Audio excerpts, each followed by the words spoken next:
Your Honor, I do believe several of them have their statements on the phone. I told them that I don't think it's wrong if they read from their phone. That's just going to give me a second.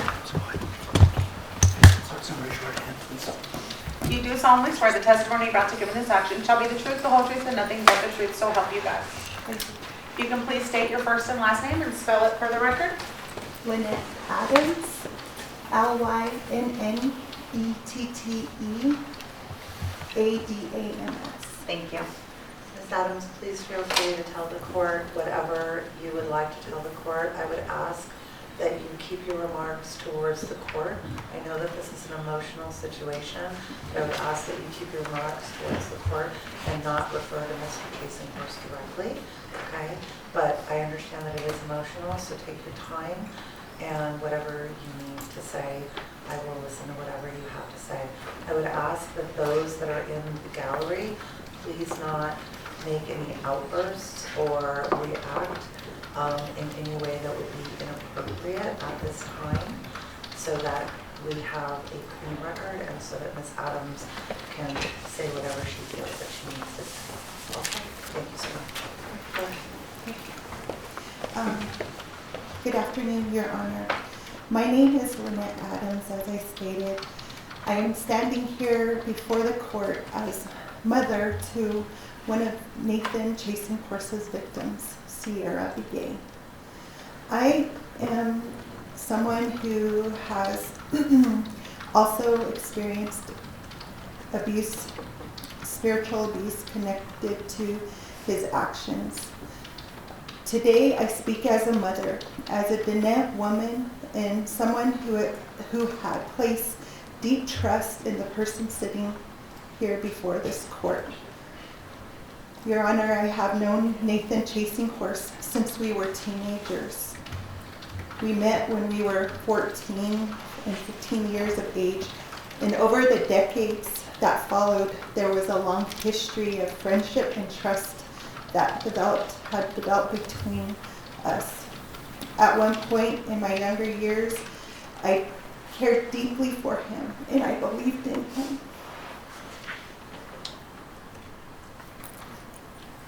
Our lives have remained connected as we grew older. In around 2001, Nathan became my spiritual leader in my life and in my family's life. And as a Lynette woman who respects and practices and believes in traditional ways, spiritually and ceremony are sacred parts of life.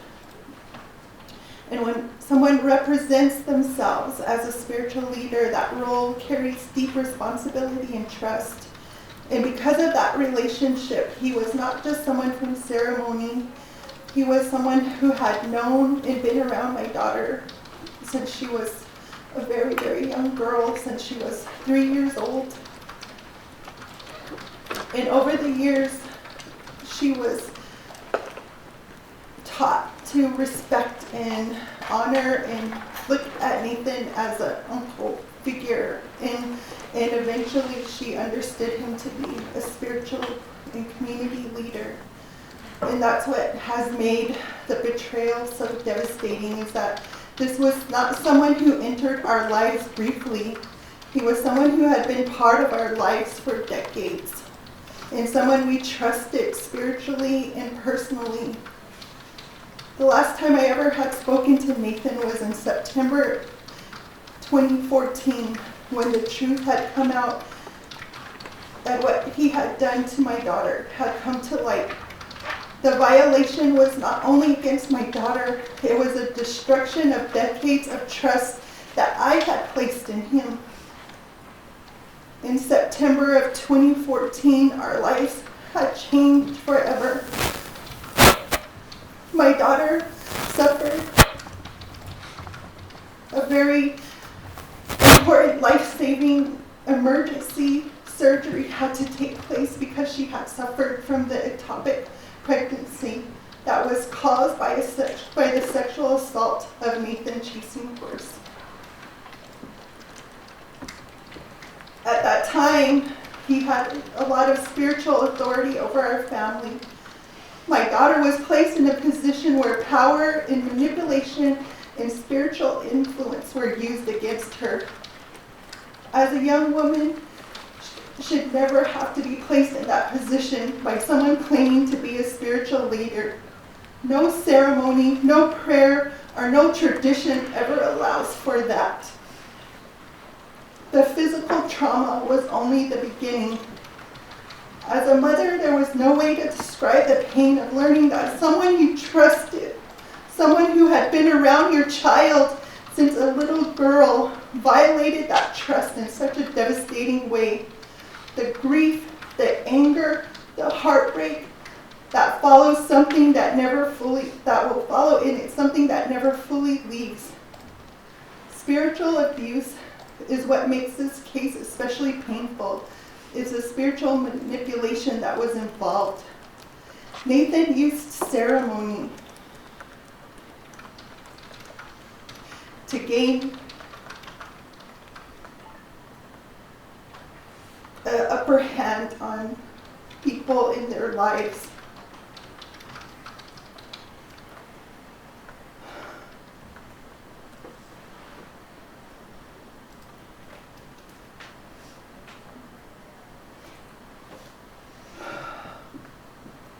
Nathan used ceremony and authority he claimed as a spiritual leader to control and coerce women and girls and other individuals in our circle at the time. For those of us who respected our traditional ways, this kind of exploitation is not only abuse of people, it's an abuse of our traditions. Spiritual leaders are meant to protect people, not harm them. What happened was not only a crime, it was a violation of sacred trust. One of the most difficult impacts of the abuse and damage it caused is to lose a sense of faith in spiritual grounding. I was so devoted to my belief, my prayer, and my walk for over 24 years of my life. And all of that changed. There was times I couldn't even pray anymore. I didn't want to pray. I didn't want to believe anything and believe in anything. And that impacted my life. It took a long term to heal, and it's even to this day I struggle to regain my faith in my spirituality. I also sought healing once I got healing in prayers and to help my daughter rebuild herself and her spirit. And then in my journey, I also became a victim of sexual assault because I was seeking healing from what his impact was and found myself in a position to be violated as well. And for that, there's no forgiveness. For many people, spirituality and ceremony are where you go when we are hurting and when we're lost and we are searching for healing and balance. Those places are meant to bring comfort and protection and guidance. But when the harm itself happens within that sacred space, it can leave people feeling lost in such a deeper way. When someone abuses spiritual authority, survivors begin to question everything they once trusted, their beliefs, their community, and even their own path toward healing. The very place people would normally turn for strength can suddenly feel unsafe. Rebuilding that sense of trust and spiritual balance can take years. When spiritual authority is used to harm instead of protect, it not only wounds the body, it wounds the spirit. Your Honor, as I stand here today, I know that my voice and my daughter's voice are only a small part of this larger story. There are many people affected by this harm who will never have the opportunity to stand in this courtroom. Either they're no longer alive, some carry wounds so deep that they still are too afraid to come forward. Some remain silent because the shame that was placed on them, when the shame belongs to the person who committed these acts, not to the victims. Some cannot speak because statutes of limitations has expired on what was done to them. Others are still trying to find words to understand what happened to them. Some never had the support or the safety to speak. Many were not believed when they tried. And many are watching this case from afar, waiting and hoping that justice would finally be recognized with what so many of them have experienced. The outcome of this case carries a magnitude beyond that reaches far beyond this courtroom, that it's not only a sexual assault case. This case exposes the harm that can occur when spiritual authority is used to coerce, manipulate, and exploit vulnerable people.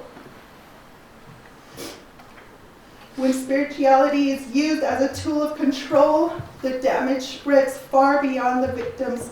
It affects the families, communities, and trust people place in sacred traditions. For Indigenous communities, where ceremony is meant to bring healing and balance, that abuse cuts especially deep.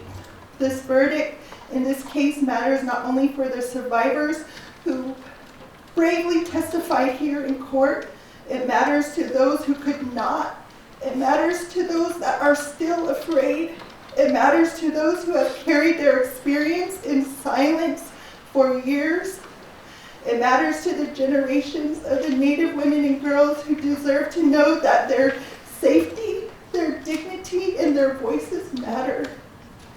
As a Diné mother, one of our most sacred responsibilities is to protect our children and to walk in balance with our traditions. The ceremonies we trust in are meant to bring healing and protection. Instead, that sacred trust was used to harm vulnerable women and girls. This case represents more than the crimes against the victims who were able to testify. It is the voices of many others. Justice cannot undo what has happened, but it can protect the future.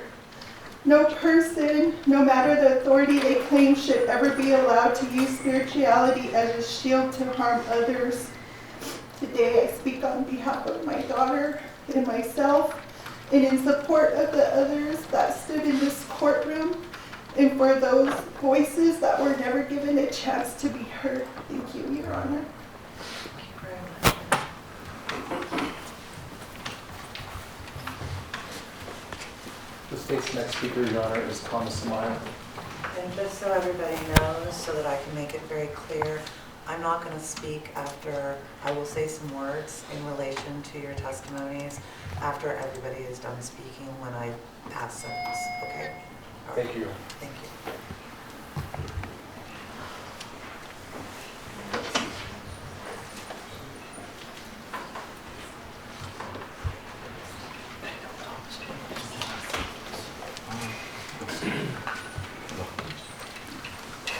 You do solemnly swear the testimony you're about to give in this action shall be the truth, the whole truth, and nothing but the truth, so help you God.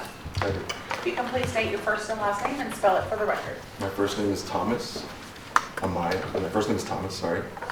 Thomas. My last name is Amaya. Amaya. Thank you. Mr. Amaya, please take your time again. What we hear from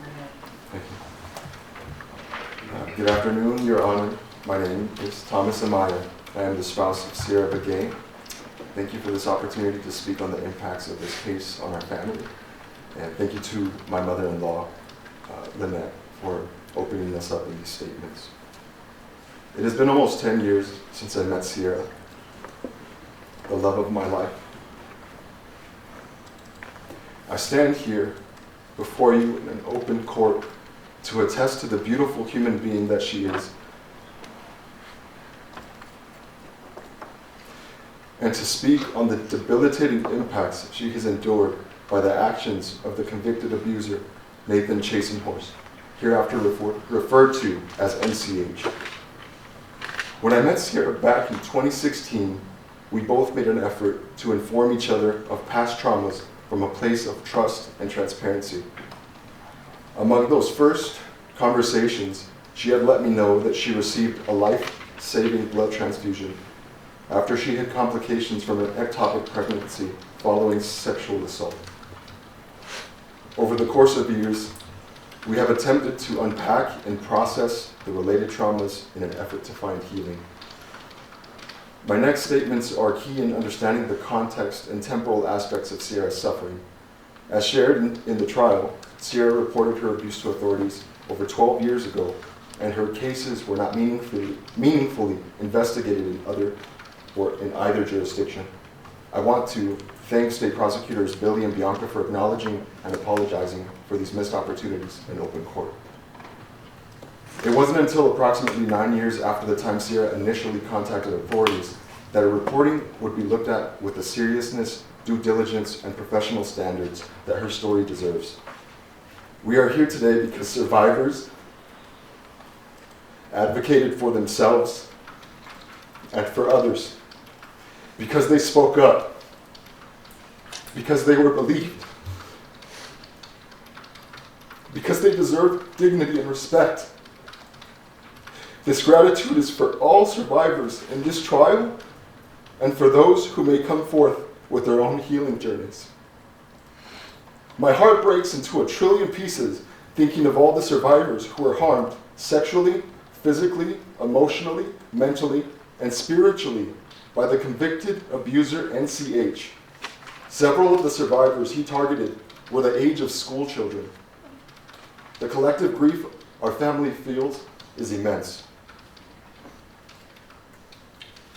Let me share about who I know Sierra to be. Sierra's aura is one of light and laughter, shining with all the colorful splendor seen in the abalone shells as they meet sunlight.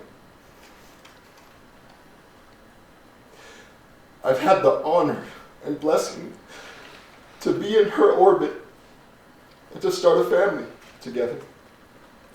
I've seen her pour her brilliance and kindness into all her relationships. At the same time, I have seen all those beautiful qualities in Sierra diminished, attacked, subdued, and fractured as she has wrestled with the lasting impacts of the sexual assaults and spiritual abuse she has endured from the convicted abuser, NCH.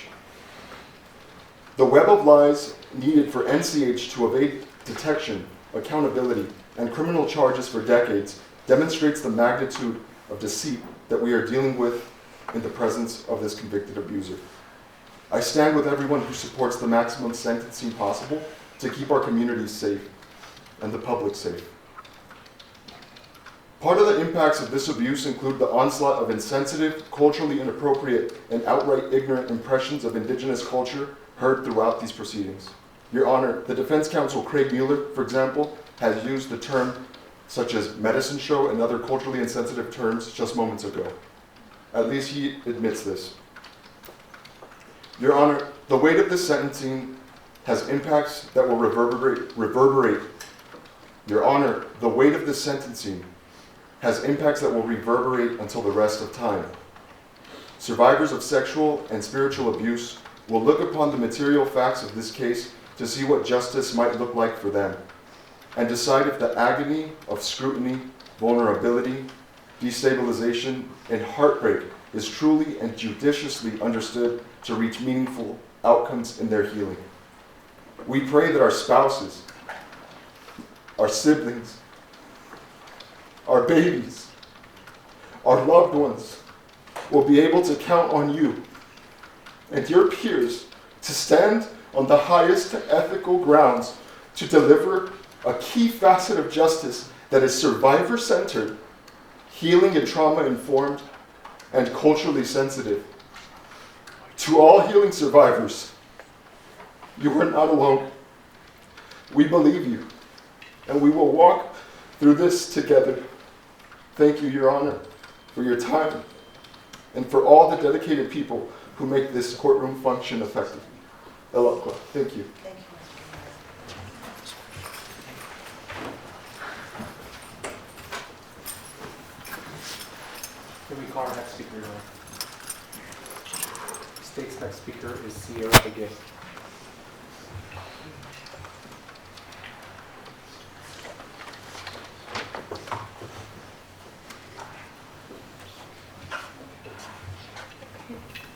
You solemnly swear the testimony you're about to give in this action shall be the truth, the whole truth, and nothing but the truth, so help you God. Yes. If you can please state your first and last name and spell it for the record. Sierra Vay, Sieravegay. Thank you. You may proceed, Ms. McGee. Thank you, Your Honor. Honorable Judge, thank you for having me today. My name is Sierra Vay. What happened to me turned my life upside down. Nathan robbed me of my innocence and a girl I once was. Instead of being allowed to grow into my own person, he tried to shape me into something for his own desire and control. After the harm he caused, I fell into a deep depression and experienced suicidal thoughts. For months, I struggled just to exist. For years, I lived with a fear that he was somehow watching me, that the spirits were reporting my thoughts back to him. Even now, there are moments when I still slip back into that fear. He took away my sense of safety, even within my own mind. I believe I didn't have privacy in my own thoughts. Living with that kind of psychological control has had lasting effects on my ability to trust others and to fully express myself. The trauma delayed important parts of my life. When I turned 19, I should have been excited to start my future and imagine going to college and building my life. Instead, the trauma he caused delayed my education, my plans, and my hopes. I've had to put my dreams on hold while trying to heal. I still suffer from PTSD, anxiety attacks, depression, and constant hypervigilance. Certain movies, places, or memories can trigger panic and bring me back to the fear I lived in for years. The past few months have been the most difficult as these memories, emotions have resurfaced through this process. He also took something deeply sacred from me, my spirituality. From a young age, I was taught to obey him and to follow rules without question. That conditioning put me in harm's way and has left me having to constantly remind myself that it is okay to say no, to disagree, and to be my own person. His actions did not only affect my mind and my spirit, they permanently changed my body. Because of the harm he caused, I suffered an ectopic pregnancy that nearly took my life. I nearly lost an ovary and required life-saving surgery. For the rest of my life, every pregnancy, I will carry higher risks and will have to be closely monitored. This is something that I will live with forever. The financial cost of that surgery alone was thousands of dollars, something my tribe had to step in and cover. The harm he caused rippled outward to many people who care about me. He also hurt many women in my life, women I love and care deeply about. The pain that he caused did not stop with me. Even now, sometimes I fear being in community spaces, worrying that Nathan or one of his supporters could try to harm me or my family. That fear and hypervigilance he created continue to affect how I move through the world. The PTSD, anxiety, depression, memory issues, and nerve sensitivity I live with are things I continue to battle with. The happiest moments I experience will still sometimes be interrupted by memories of what he did to me. The trauma has forced me to fight harder than many of my peers just to build a normal life. I know that the opportunities and rooms I hope to be in will require me to work twice as hard to reach. But I am still here. For a long time, I stayed silent. Today, I'm speaking for myself and for those who deserve protection. The trauma Nathan caused will stay with me for the rest of my life, but will not define the rest of my life. With him finally behind bars, he cannot hurt anyone else. I am choosing to see this moment as a fresh start. I will rebuild my life, reclaim my voice, and continue fighting for the future that I deserve. Thank you, Your Honor. Thank you.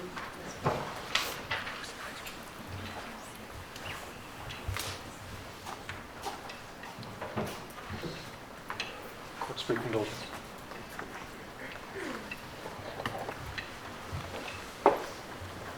The state's next speaker, Your Honor, is Melissa Woodford.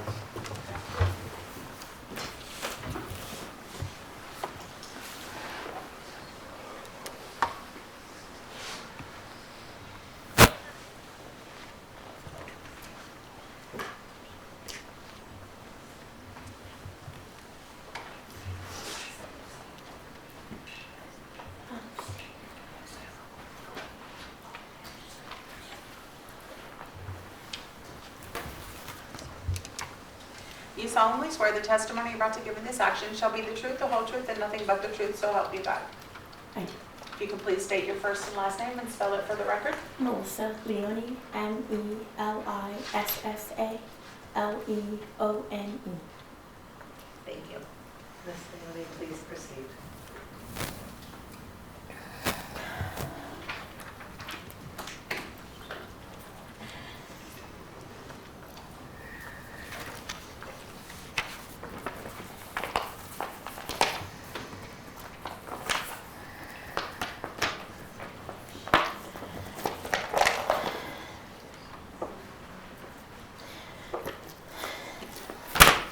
Thank you.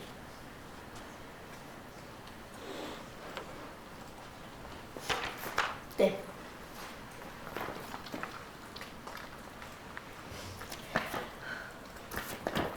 Your Honor, before I begin, I would like to thank you for your commitment and dedication to truth, process, and justice.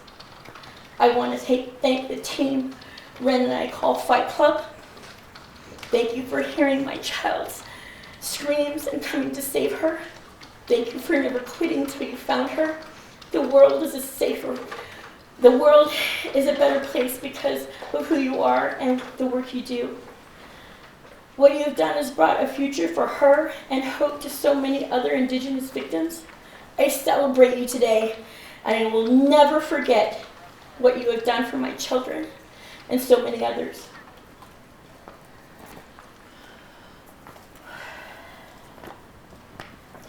Your Honor, I stand here before you today as a mother, not just a witness, not just a survivor, a mother whose children were stolen from her while she was standing in the same room.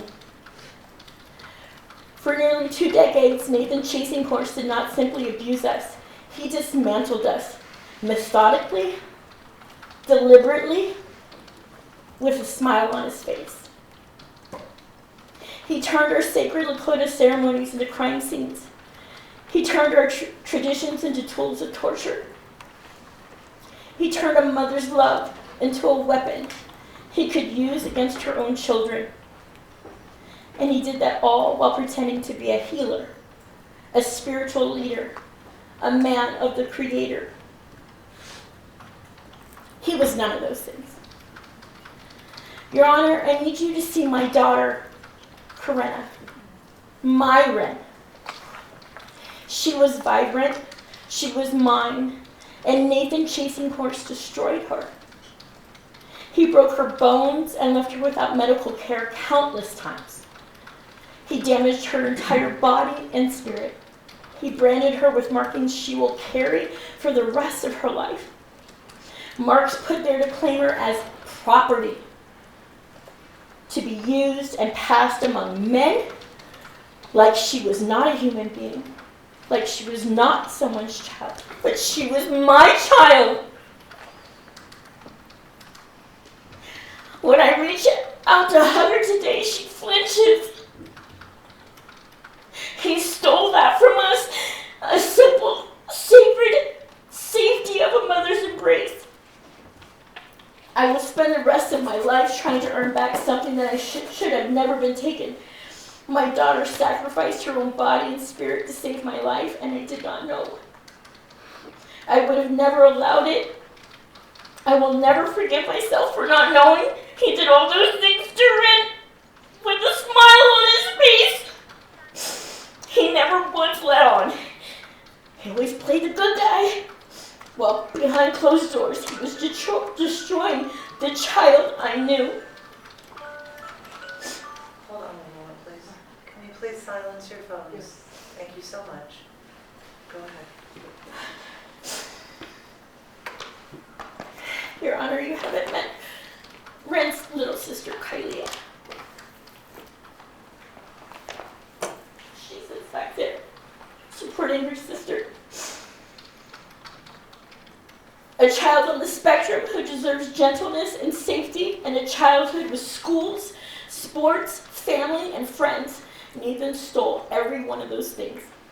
He had her disciplined with porcupine quills, knives and belts. He forced her to watch a 16-year-old boy dressed as Fast Cloud, an innocent, precious child. We need to, I'm sorry, that's not something that you can bring forward. Okay, Court's briefing open, sir. Yes. okay. Okay. Okay. Yeah, I would move to strike the previous comments regarding unrelated charged acts. Okay. The court will strike the previous comments regarding Okay. unrelated charged acts, and the court will not be taking those into consideration in its sentencing of Mr. Chasingworth. I understand, but I am still a mother, and what happened in my home. Court's briefing open. Okay. Okay. Ma'am, take your time, and I understand, and I just want to explain to you, there may have been other things that you might have encountered. There may have been other things that you might have seen. That cannot be taken into consideration by the court during the sentencing process, because the court cannot base its decision on sentencing on any sort of evidence that would be suspect or highly improbable. And without having any proof that came forward that was tested, I can't take that into consideration. So while I understand that this is your time for getting all of your emotions out, to the extent that you are trying to provide the court with information that it cannot consider, I would ask that you not do so. Okay. Okay, thank you so much. Okay, go ahead.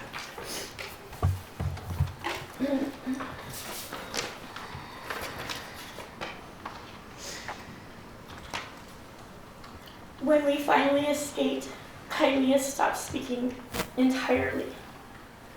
Not a single word for over 6 months. She is in the 8th grade now, finally in school for the first time, but reading at a 3rd grade level. She cannot do sports. She cannot sit comfortably among her peers, her age. Until just weeks ago, she had never had a bedroom of her own. After leaving the circle, she spent over 2 I years. don't know why we're talking about Kylie yet.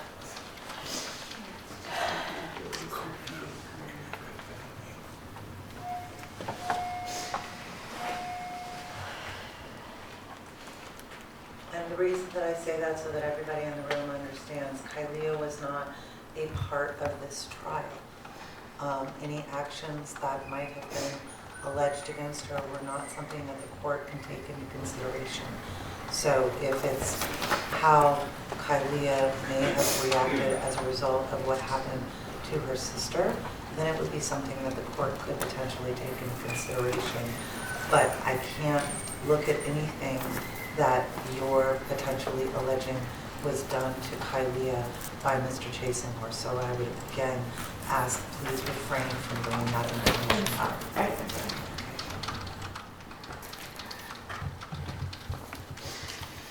Your Honor, I also stand before you as a Lakota woman whose identity was annihilated.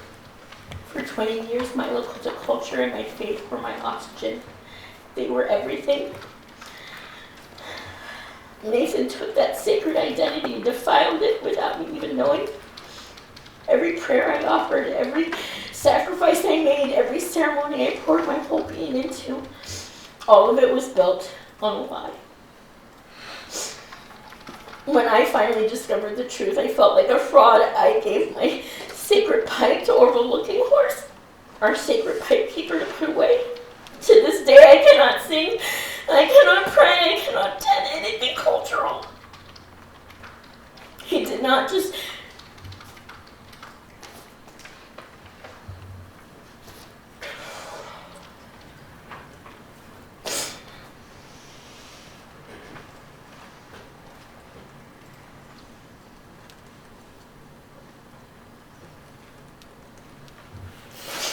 I don't even know what I can say.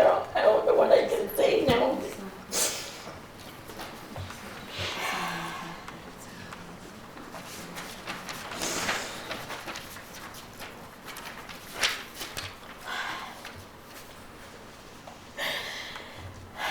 Nathan is the Epstein of Indian country.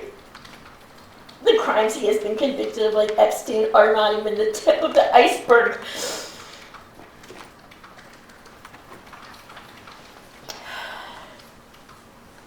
I don't even say. I don't know what I'm allowed to say. When I finally left the circle, it was not a departure, it was a mass death. And a single night, every person I called family was gone. Every auntie, every sister, every friend vanished.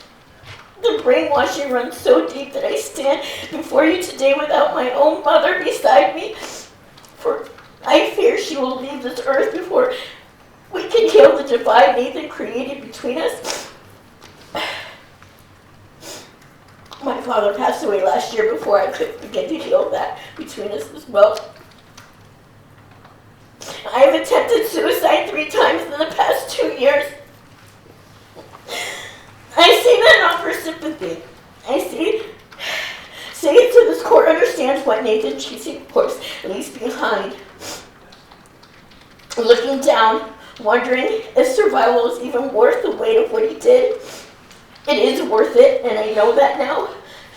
But I need this court to know how close he came to winning even after we escaped.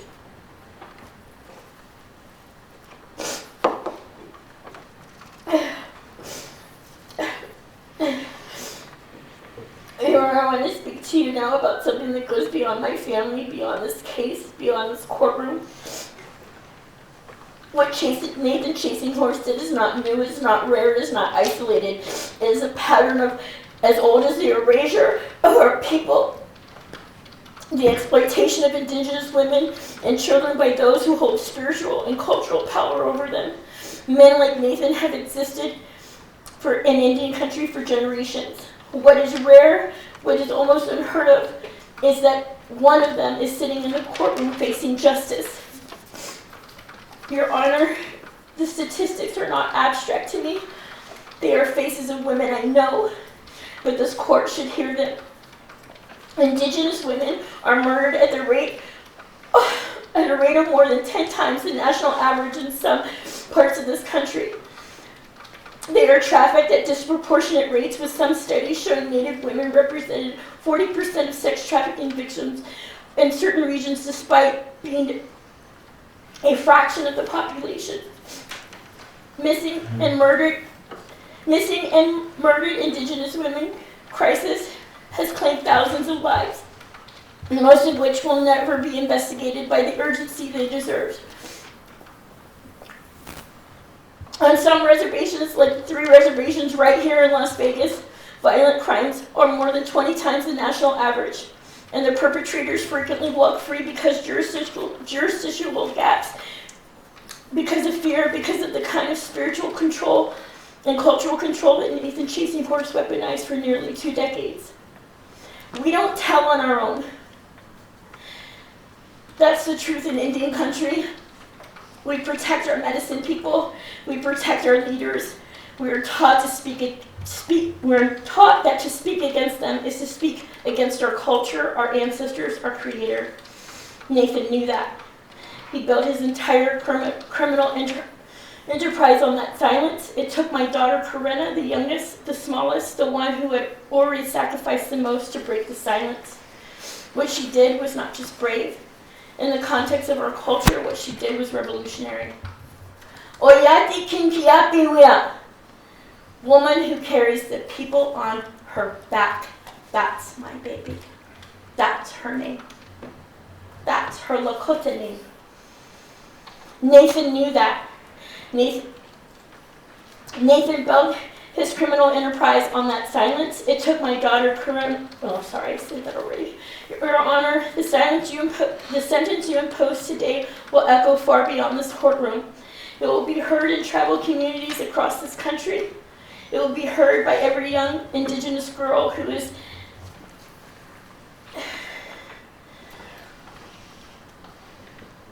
right now sitting in a circle somewhere being told that her suffering is sacred, that her silence is her duty, that the man in front of her speaks for Creator. The sentence is a chance to tell her something different.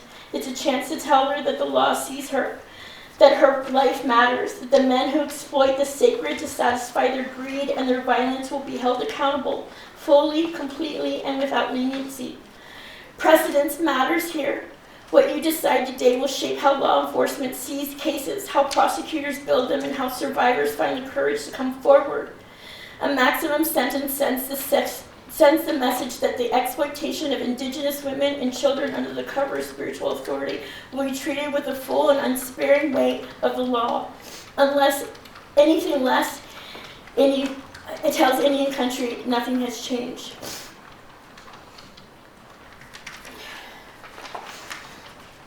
Let me make sure I can see that. Your Honor, I want to speak to you now about the counts, about something that counts. The counts on the page cannot measure. My body will heal. I believe that. Medicine and time and the love of my daughters will mend what is broken physically. My mind will heal slowly, painfully, and with the help of therapists and psychiatrists and the sheer force of my own will, I will rebuild what he dismantled. But my spirit was not just wounded, it was haunted. Nathan Cheesy Horse found the most sacred, most tender, most irreplaceable part of who I am. My faith, my ceremonies, my connection to my ancestors, the every breath of my Lakota identity, and he used it, and he sold it, and he corrupted it, and he so completely that when I stood with my own sacred pipe, I felt like a fraud. He took my dreams given to me by my ancestors and twisted them so I could not hear the warnings they were sending me. He replaced the most holy parts of my life with lies. He profited from those lies for 17 years. A body that is broken can be set and healed. A mind that is shattered can be rebuilt piece by piece. But a spirit that has been desecrated, that has been sold and branded and silenced, severed from his own ancestors, that is a wound that does not close. It is said that the worst sin in Lakota way of life is wounding someone's spirit. Those wounds never heal. That is what Nathan Chasing Horse took from me and my children, and that no sentence can truly fully restore. And that's exactly why this sentence must be the maximum, because he stole from me my Ren, from Kailia, from every woman and child in that circle who has no price. It has no price. It has no restitution. It can never be fully returned. I beseech you, Your Honor, do not look at what sits before you and see charges on a page. See lives. See children as young as 4 and 7 who were sexually abused and exploited. See a 16-year-old boy. Oh, sorry, I can't say that. Sorry, I won't. That will be stricken. Hold on. I'm skimming through this. As it pertains to the last statement of somebody that was sexually assaulted at 4 and 7, that will be stricken from the record. The court will not consider that. There you go. Thank you. Nathan Chasing Horse used his mask. Nathan Chasing Horse used the Creator as a mask for his narcissism and greed. He will answer to the Creator in time, but today he answers to you. Please ensure he never sees the sun as a free man again.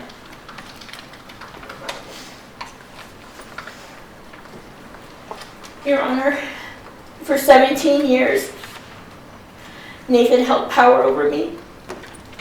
He held my children, my body, my silence, my spirit, my faith, and my finances. He made me believe that without him, I would die.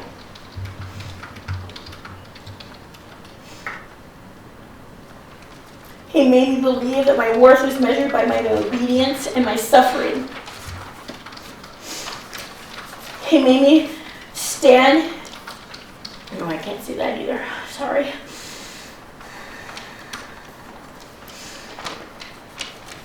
Last bit, I promise. It's okay, you take your time. This is your time.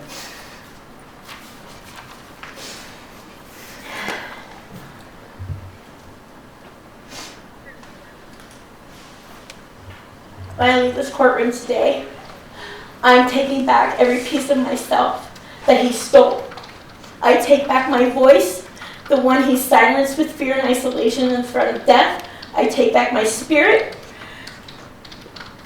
I take back my Lakota identity as a woman.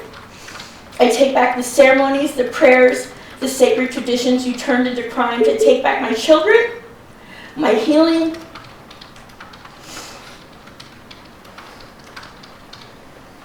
I take back my ancestors who were never supposed to be used as weapons against me.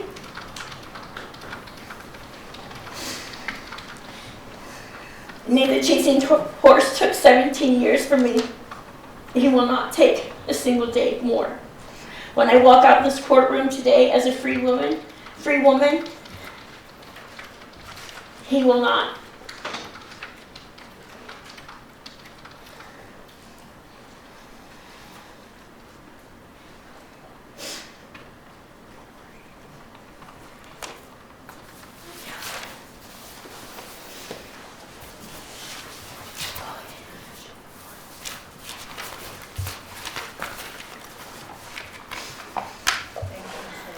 I'm sorry. Don't be sorry. I know that this is a difficult process and the legal system, sometimes we as lawyers, we as attorneys, we as judges, we know what can and cannot be said. I know that you all sitting on that side, you don't know some of the rules that we have to abide by in order to make sure, and I know that there's probably part of